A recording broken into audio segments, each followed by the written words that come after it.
progress will be his next challenge. Quentin Somerville, BBC News, Jerusalem. Well, with me in the studio is the Middle East analyst Nabila Ramdani. Hello to you. I mean, just first of all, are you surprised that at least this step is happening?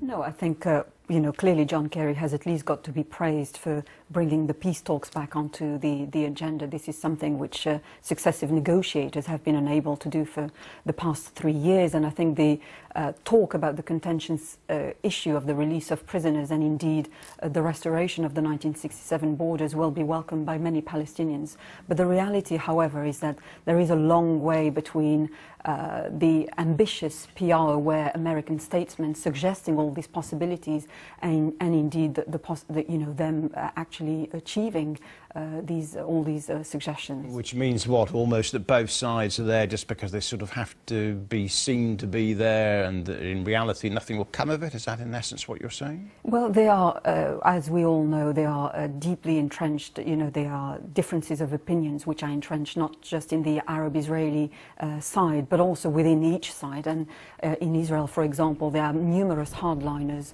which would not dream of the return to the 1967 borders and who view the release of prisoners as unacceptable, and they're already putting pressure on the Prime Minister Netanyahu in Israel not to accept these conditions. So I think it's all very good for John Kerry to attract these headlines, but it will be very hard to translate into practical terms, not least of all because Kerry's plan for a start is still very sketchy. He said that in essence he's still in the process of formalizing these talks, which means he's still negotiating possible negotiations.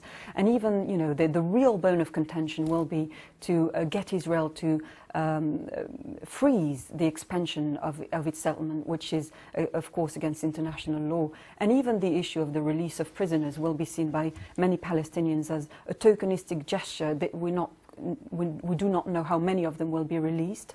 The reality is that nearly 5,000 Palestinians are currently being held in Israeli jails. But in a way, the question is it a big enough token in order to bring the two sides together in an authentic way? I mean, you mentioned divisions in Israel, but at least there's one set of leaders to talk to. I mean, with the Palestinians, it's not at all clear who to talk to. And there are arguably even greater problems with that split.